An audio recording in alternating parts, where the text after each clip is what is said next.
கொட்டமுத்து செடி பார்த்திங்கன்னா ரோட்டோரங்களில், குப்பைமேட்டில், டிச்சு தண்ணியில் அந்த மாதிரி நிறைய இடத்துல விதை விழுந்து முளைச்சி கிடக்கிறத நம்ம பார்த்துருப்போங்க. கொட்டமுத்துங்கிறது பேச்சு வழக்கில் சொல்கிறதுங்க. ஆமணக்கு செடி. இந்த ஆமணக்கு செடியெல்லாம் குறிப்பிட்ட காலகட்டத்துக்கு முன்னாடி விவசாயத்தில் ஒரு முக்கிய பங்கு வகிச்சிட்டு தான் இருந்ததுங்க. இந்த செடி ஒரு இயற்கையாக ஒரு பூச்சி விரட்டிக்கு பயன்படுத்துகிற ஒரு செடியாகவும் இருந்ததுங்க. இந்த கொட்டமுத்து செடி இருந்ததுன்னா முதல்ல பூச்சி இந்த கொட்டமுத்து செடியை தான் தாக்கும். அதுக்கப்புறம் தான் நம்ம பயிர்களுக்கு வரும்.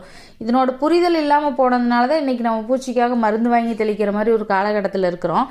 இந்த கொட்டமுத்து செடியிலேருந்துங்க ஆயில் எடுத்து அதை நம்ம விளக்கெண்ணையாகவும் பயன்படுத்துகிறோம். நம்ம மட்டும் இல்லைங்க, இயந்திரங்களுக்கு லூப்ரிகண்ட் ஆயிலாகவும் இதை கொட்டமுத்து செடியிலேருந்து எடுக்கிற ஆயிலை இந்த விளக்கெண்ணெய் லூப்ரிகண்ட் ஆயிலாகவும் பயன்படுத்துகிறாங்க அப்படிங்கிறது சொல்கிறாங்க. நம்ம மனுஷனுக்கு மட்டும் இல்லைங்க, இயந்திரங்களுக்கும் இது பயனுள்ளதாக இருக்குது. இந்த லூப்ரிகண்ட் ஆயில் அப்படிங்கிறது இந்த மிஷின்களோட உராய்வு தன்மையை கம்மி பண்ணுறதுக்காக பயன்படுத்தக்கூடிய ஒரு